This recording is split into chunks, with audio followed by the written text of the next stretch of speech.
जनता जिसको हराना चाहती है उसको हराती है, जिसको जिताना चाहती जिताती है, और तीसरे को वोट कटवा मान करके नेग्लेक्ट कर देती है, उसको जिताती नहीं है। यह गठबंधन 2024 के लिए बना, 2024 को ध्यान में रख करके वो काम कर रहा है।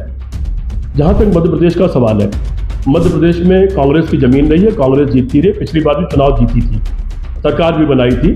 जो सिंधिया की गद्दारी की वजह से हमारी सरकार वहां गिर गई। कांग्रेस पार्टी बहुत मजबूत स्थिति में और भारी वोटों से वो भारतीय जनता पार्टी को हराने जा रही है। जहां तक टिकट मिलेगी या नहीं मिलेगी या क्या समझौता वहां पर होगा, वो मध्य प्रदेश की कांग्रेस पार्टी, केंद्रीय नेतृत्व, वो दोनों मिलकर फैसला करेंगे। 4 PM न्यूज नेटवर्क में आप सभी का स्वागत है। मैं हूं क्षितिज का।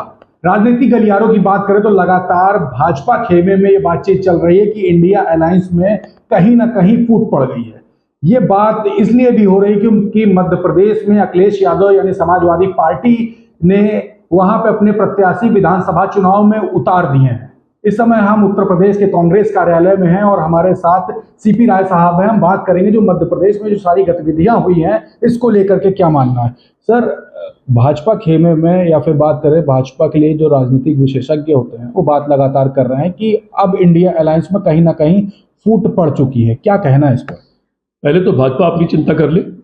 AIDM को उसको छोड़ गई, पंजाब में बादल साहब की पार्टी उसको छोड़ गई, संजय निषाद ने आज भाजपा के खिलाफ एक बयान दे दिया है। भाजपा अपनी चिंता करे। जहां तक इंडिया गठबंधन का सवाल है, इंडिया गठबंधन 2024 के लोकसभा चुनाव के लिए बना है और उसकी कमेटियां बन गई हैं। वो कमेटियां 2024 के चुनाव के लिहाज से बैठकें कर रही हैं, अपना काम कर रही हैं, इसलिए उनको भाजपा को चिंता करने की हमारी आवश्यकता नहीं है। अच्छा सर, एक बात और कर ले। मध्य प्रदेश में अखिलेश यादव अभी अपने लिस्ट जारी कर देते हैं, वहाँ अपने प्रत्याशी उतार देते हैं और इसके बाद लगातार यही बातचीत चल रही है कि कहीं ना कहीं इंडिया अलायंस में अंदर फूट का माहौल है। इस तरीके की बातें लगातार हो रही। तो ये जो प्रत्याशी जो अपने उतारे हैं इसके क्या मायने समझे जाए? मैंने आपको पहले कहा कि इंडिया गठबंधन 2024 के लिए बना, 2024 को ध्यान में रख करके वो काम कर रहा है। जहां तक मध्य प्रदेश का सवाल है, मध्य प्रदेश में कांग्रेस की जमीन रही है, कांग्रेस जीतती रही, पिछली बार भी चुनाव जीती थी, सरकार भी बनाई थी। जो सिंधिया की गद्दारी की वजह से हमारी सरकार वहां गिर गई। वहां पर कांग्रेस पार्टी बहुत मजबूत स्थिति में और भारी वोटों से वो भारतीय जनता पार्टी को हराने जा रही है। अगर अखिलेश यादव को ये लगता है कि भारतीय जनता पार्टी का हारना जरूरी है तो उनको थोड़ा संयम रखना चाहिए। अखिलेश यादव ने थोड़ा जल्दी कर दी है। अगर उन्होंने कांग्रेस पार्टी से कुछ टिकटों की मांग की थी तो कांग्रेस पार्टी के फैसले का उनको इंतजार करना चाहिए था और उतना संयम रखना चाहिए था कि उनके द्वारा कांग्रेस पार्टी को कोई नुकसान ना हो। जहां तक टिकट मिलेगी या नहीं मिलेगी या क्या समझौता वहां पर होगा, वो मध्य प्रदेश की कांग्रेस पार्टी, केंद्रीय नेतृत्व, वो दोनों मिलकर फैसला करेंगे। उसके बारे में हमको कुछ नहीं कहना। लेकिन हम चूंकि उत्तर प्रदेश के और अखिलेश यादव को जानते हैं, इसलिए मेरा कहना है कि उन्होंने थोड़ी जल्दबाजी कर दी।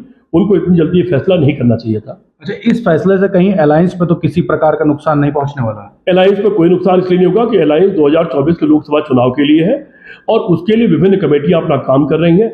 उसकी रूपरेखा तय हो चुकी है और उसका भी बहुत जल्दी स्वरूप आपके सामने आ जाएगा। सर, एक बात और करें, कुछ समय पहले की बात कर ले तो अजय राय साहब का एक बयान वायरल होता है जिसमें बताते हैं, उत्तराखंड की बागेश्वर सीट की बात करते हैं कि अखिलेश यादव ने वहां पे अपना प्रत्याशी उतार दिया जिस वजह से कांग्रेस पार्टी की हार हुई थी।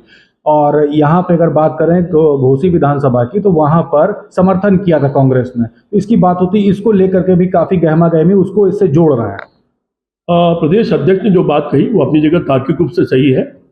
प्रदेश अध्यक्ष जी ने तुरंत, चूंकि हम वहां उम्मीदवार नहीं खड़ा कर रहे थे और हम सपा को कमजोर नहीं करना चाहते थे, इसलिए हमने समर्थन घोषित कर दिया और वहां लोगों को कहा कि आप लोग समाजवादी पार्टी के पक्ष में काम करिए।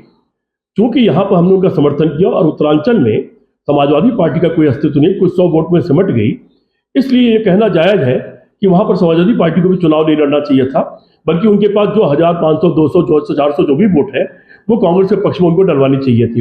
इसलिए उनकी बात बिल्कुल जायज है। अच्छा, आगे अलायंस को लेकर ही बात होती, किस तरीके से आगे किसी और पार्टी से भी बात हो रही उत्तर प्रदेश में, जैसे बसपा है, किसी से बातचीत हो रही है आगे अलायंस में जुड़ने को लेकर के? देखिए, बहुजन समाज पार्टी भी कोई ताकत है, उससे इनकार तो नहीं किया जा सकता। और भारतीय जनता पार्टी के खिलाफ लड़ाई में अगर बहुजन समाज पार्टी को ऐसा लगता है कि बाबा साहब अम्बेडकर द्वारा बनाए गए संविधान पर कोई संकट है, लोकतंत्र पर कोई संकट है, तो बहुजन समाज पार्टी को खुद फैसला करना चाहिए कि वो संकट ना आने पाए, भारत का संविधान खत्म ना हो, लोकतंत्र ना खत्म हो, आज़ादी खत्म ना हो। उसके लिए उनको खुद काम करना चाहिए और उनको आगे बढ़ करके खुद आगे आना चाहिए।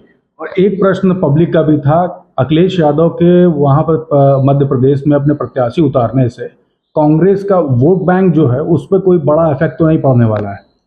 इधर आपने एक चीज देखा होगा कि जब उत्तर प्रदेश में भी चुनाव हुआ था, ये अखिलेश यादव को भी जानना चाहिए, तो चूंकि वो चुनाव सीधे सीधे भाजपा बनाम सपा हो गया था, तो आपने देखा कि कांग्रेस पार्टी को वोट नहीं मिले, सारा वोट समाजवादी पार्टी को मिल गया। अब जो दौर और युग चल रहा है, उस युग में जनता तीसरी जगह वोट नहीं डालने जाती है।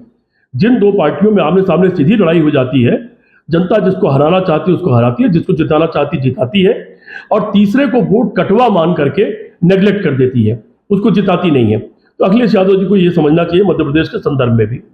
बिल्कुल, तो अखिलेश यादव ने जो अपनी जो प्रत्याशी जो उतारे हैं मध्य प्रदेश में, समाजवादी पार्टी ने जो प्रत्याशी उतारे हैं, उसको लेकर के जो तमाम बातें जो राजनीतिक गलियारे में हो रही है, जो राजनीतिक विशेषज्ञ हैं जो भारतीय जनता पार्टी की तमाम बातों पे विचार करते हैं, जो उनका कहना था कि इंडिया अलायंस में फूट पड़ चुकी है, उसको सिरे से नकार दिया है सीपी राय साहब ने कांग्रेस पार्टी कार्यालय में ही हूँ इस समय, और तमाम सारी बातों को आपने सुना। दूसरी बात कर ले मध्य प्रदेश की, तो वहां पर बताया जा रहा है कि कांग्रेस काफी मजबूती में है और जो भारतीय जनता पार्टी उसको करारी शिकस्त देने वाली है। कैसी लगी ये रिपोर्ट कमेंट बॉक्स में लिखते रहें और जुड़े रहिएगा 4PM न्यूज नेटवर्क के साथ ग्राउंड रिपोर्ट के लिए। मैं हूं क्षितिज कांत, कैमरा पर्सन शुभम के साथ। धन्यवाद।